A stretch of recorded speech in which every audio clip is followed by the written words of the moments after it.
આદિવાસી સમાજના મુદ્દાઓને લઈને જ્યારે જ્યારે કોઈ લડાઈ લડવાની વાત હોય કે પછી આદિવાસી સમાજના મુદ્દા ઉઠાવવાની વાત હોય ત્યારે ત્યારે આપણે અનંત પટેલ અને ચેતર વસાવાને સૌથી આગળ જોઈએ છીએ.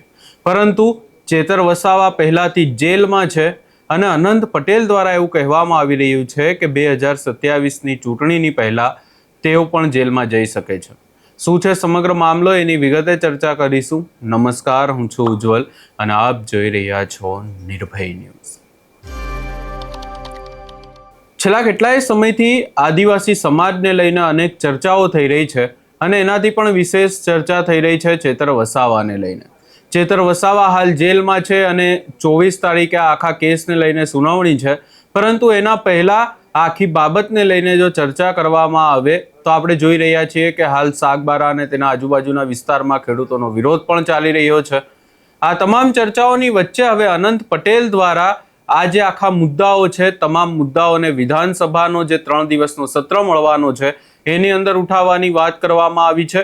અને એનાથી પણ વિશેષ ચેતર વસાવાનો મુદ્દો પણ તેમના દ્વારા વિધાનસભામાં જો ચેતર વસાવાને જામીન નહીં મળે તો પછી ઉઠાવવામાં આવશે એવી વાત કરવામાં આવી છે. પરંતુ એનાથી પણ વિશેષ અહીંયા તેમની સામે પણ 3 જેટલા કેસ છે અને હવે અનંત પટેલને પણ જેલમાં જવું પડશે એવી ચર્ચાઓ થઈ રહી છે. આ તમામ ચર્ચાઓની વચ્ચે અનંત પટેલ દ્વારા શું કહેવામાં આવ્યું એ પણ સાંભળી લઈએ. ચૂંટણી આવે પહેલા અનંત પટેલના કેસમાં પણ જજમેન્ટ આવી શકે. એકદમ સાચી વાત.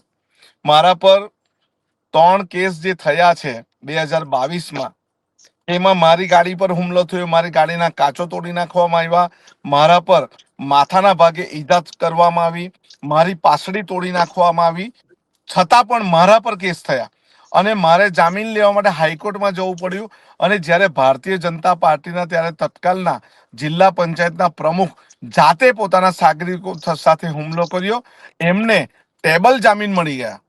હું એક આદિવાસી સમાજનો છું અને મારા પર હુમલો કરનાર બિન આદિવાસી સમાજના છે, છતાં પણ એના પર એટ્રોસિટી એક્ટનો ગુનો દાખલ નહીં કરવામાં, છતાં પણ એના પર 307 દાખલ નથી કરવામાં આવી. અને મને ખબર છે, આ નિર્ભય ન્યૂઝની સાથે હું વાત કરું છું, 2027ના ઇલેક્શન પહેલા મારા પર પણ ગુનો સાબિત કરીને મને પણ જેલમાં નાખવાનું ષડયંત્ર કરશે, પરંતુ અમે ડરવાના ગભરાવાના નથી. તમને એવું લાગે છે કે સરકાર ખરેખર, કારણ કે જે રીતે આ ચૈતર વસાવા વાળો કેસ સામે આવ્યો છે અને ચૈતરભાઈની ધારાસભ્ય પદ પણ હવે રદ થવાની વાત થઈ રહી છે, કારણ કે 7, 8, 9 અને 10 સપ્ટેમ્બરમાં વિધાનસભાનું સત્ર મળવાનું છે, ત્યાં આગળ તમારા આ મુદ્દાને તમે ઉભા કરશો? હું અત્યારનો સાગબારાનો મુદ્દો પણ વિધાનસભામાં ઉચકવાનો છું અને જે રીતે ચેતરભાઈનો મુદ્દો હોય કે બીજા પણ આદિવાસી આગેવાનના પર કેસો થયા છે એનો મુદ્દો, એ તમામ મુદ્દાઓ ઉંચકીશ.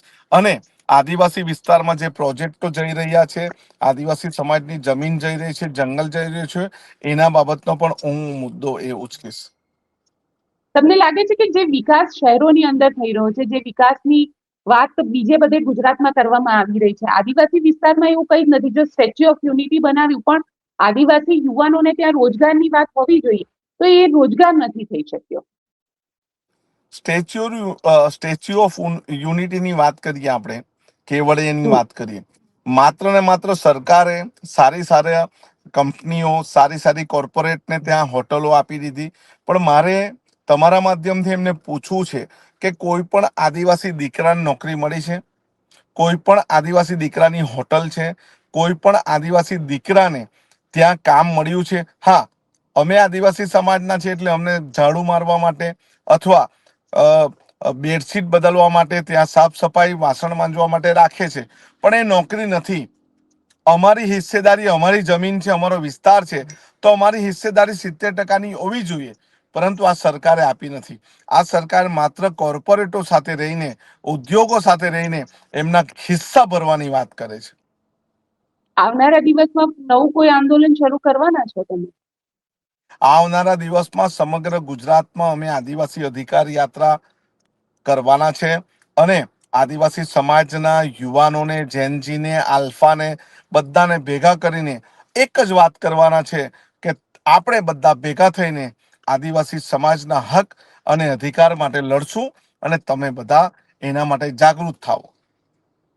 ઝેનઝી અને ઝેન આલ્ફા બે પેઢી એવી છે જેને જંતર મંતર પર આંદોલન કર્યું અને સરકારને ધર્મેન્દ્ર પ્રધાનનું રાજીનામું લેવું પડ્યું.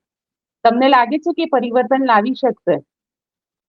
100% પરિવર્તન લાવી શકશે અને ગુજરાતમાં પણ ઝેન ઝી અને ઝેન આલ્ફા દ્વારા અમારા જેવા આગેવાનો એમને સહકાર આપીને ગુજરાતમાં પણ અમે એવું પરિવર્તન લાવીશું. એટલે તમે પણ એક ઝેનઝી મુવમેન્ટની શરૂઆત કરવાના છો, કેમ કે તમે પોતે મિલેનિયમ છો પાછા. હા, હું પણ એમની જોડેનો જ છું અને હું પણ એમના સમર્થનમાં છું ને એમની સાથે છું. બિલકુલ આનંદભાઈ, આપ અમારી સાથે જોડાયા તેના માટે આપનો ખૂબ ખૂબ આભાર. અહીંયા તમે અનંત પટેલને સાંભળ્યા અને અનંત પટેલ દ્વારા એ જ વાત કરવામાં આવી રહી છે કે જે આ તમામ મુદ્દાઓ છે એ તો તેઓ ઉઠાવશે, પરંતુ એના પહેલા જો વાત કરવામાં આવે તો અનંત પટેલની સામે પણ હાલ 3 જેટલા કેસ છે અને આ કેસો પણ સરકાર દ્વારા ખોલવામાં આવશે એવી વાતો તેમના દ્વારા કરવામાં આવી રહી છે.